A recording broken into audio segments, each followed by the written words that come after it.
আমার নাম আনারকলি বিবি। আপনি কি এই যে বস্ত্র বিতরণ এটা কি বহুদিন ধরে প্রাপ্ত হচ্ছে? হ্যাঁ হ্যাঁ হ্যাঁ, দুবার পাচ্ছি। দুবার পাচ্ছেন? হ্যাঁ, একবার মশারি দিচ্ছে, একবার কখনো শাড়ি দিচ্ছে, কখনো কম্বল দিচ্ছে। আমরা অনেক দিন ধরে পাচ্ছি। আপনার নামটা বলেন। আজিমান বিবি।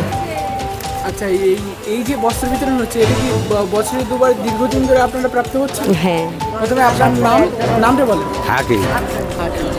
আপনি এই যে বস্ত্র বিতরণ অনুষ্ঠান হচ্ছে এটা কি দীর্ঘদিন ধরে বছরে দুবার প্রাপ্ত হচ্ছেন? হ্যাঁ, কি কি দিচ্ছে, কেমন? নুই দিচ্ছে। এখন তুমি দিয়েছে, আগে কি দিয়েছিল? আগের বারও নুই দিল, আগের বার ঘোনা দিল, নুই দিল। আচ্ছা, ঠিক আছে।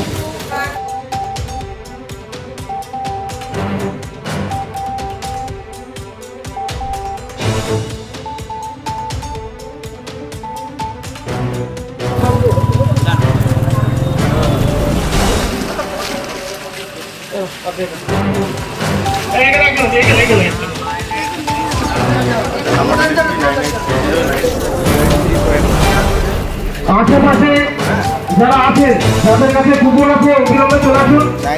আমাদের সম্পত্তি থাকলে সেই সম্পত্তি বেচাকেনা করে কত টাকার উদ্বৃত্তি আছে, টাকা আছে দেখতে হবে। সোনা, রূপো, ব্যবসার মালামাল, নগদ টাকা, এই সমস্ত কিছু মিলে দেনা বাদ দিয়ে যদি তার 52.5 ভরি রূপো, অর্থাৎ প্রায় 40 থেকে 45,000 টাকার মতন যদি তার থেকে থাকে, তাহলে তার জাকাত দিতে হবে। আমরা এরা খানকায়ে মোজাদ্দেদা পূর্ব কাঁঠালের দরবার শরীফ থেকে এবারে 40তম।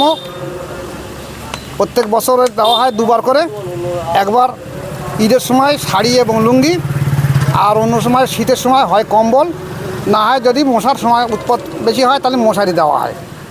সাধারণ মানুষকে কি অবগত করবেন ধর্মীয় এই যে রীতিনীতি, মানুষকে কতটা মানে এগিয়ে আসা দরকার বলে মনে করেন? কোন ধর্মীয়? ইসলাম সম্পর্কে? ইসলাম সম্পর্কে সে তো আমি দোয়া রাখবো যে আল্লাহ পাক প্রত্যেকটা মানুষকে সৎ পথে আসার তৌফিক দিয়ে, ভালো হোক সবাই, প্রত্যেকটা মানুষ সবাই ইসলামের পথে চলে আসুক, ফিরে আসুক।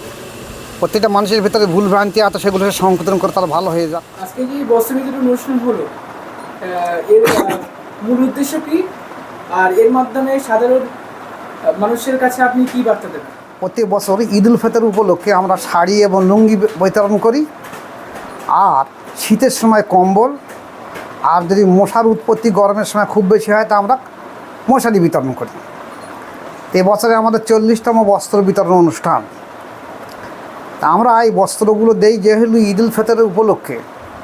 এটা আমার জাকাতের টাকাও নয়, ব্যক্তিগত আমার টাকা চেয়েছি। আমি এই গ্রামের বাসিন্দা, এই গ্রামের মানুষ, আমি আমার এলাকার বাসিন্দা, অনেক গরিব মানুষ অসহায় আছে, তাদের মুখে যদি একটু হাসি ফোটে, এই উদ্দেশ্য নিয়ে আমি এই শাড়ি বা লুঙ্গি এবছরে বিতরণ করেছি। কয়েকশো খেতে দেওয়া হলো, সেওরি দেওয়া হলো।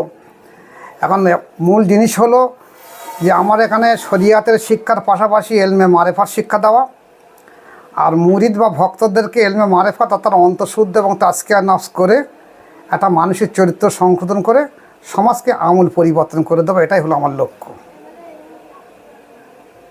আচ্ছা, মাদ্রাসাগুলো চালাতে গিয়ে অনেকে হিমশিম খাচ্ছেন, মানে বিভিন্ন মাদ্রাসা, মানে বাইরের যে আর্থিক সাহায্য, বিভিন্ন সাহায্য, মানে দেশের বিভিন্ন আইন কানুনের বাধার সম্মুখীন হচ্ছে, তারা বিভিন্নভাবে সমস্যায় পড়ছেন। আপনি কতটা মানে স্বাচ্ছন্দ্যে আছেন এবং কতটা মানে ঠিকঠাকভাবে চলছেন, না কোনো সমস্যা আছে? না, আমার মাদ্রাসার কোনো সমস্যা নেই, বরঞ্চ এবছরে একজনে 1 লক্ষ টাকা দেবে বলেছিল।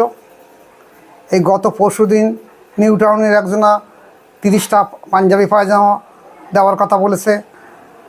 তারপরে গত সপ্তাহে একজনা একটা ছাগল এবং 100 খাওয়া দাওয়ার কথা বলেছে। আমি বলেছি দেখা যাও, আমরা এইভাবে এই সংস্থা নিয়ে চালাই না। আমাদের শর্ত হলো 4 তরিকার যে কোনো তরিকায় সেই ব্যক্তিকে বায়াত গ্রহণ করতে হবে, এবং যেখানে বায়াত হবে সেই মুর্শিদের মত পথ মেনে চলতে হবে। দ্বিতীয় হলো শরিয়াত সুন্নত মোতাবেক চলতে হবে, আর তার সোর্স অফ ইনকাম, আয়ের উৎস বৈধ হতে হবে। যদি এই পদ্ধতির মাধ্যম দিয়ে কেউ চলে, তাহলে তার পয়সা আমরা নিতে পারবো না, তবে এখানে নেব না। তো জাকাত, ফেতরা, দান, সাদকা যাই হোক না কেন, আমার একটা লক্ষ্য হলো যে এটা আল্লাহ পাকের দিন, দিন আমার নয়।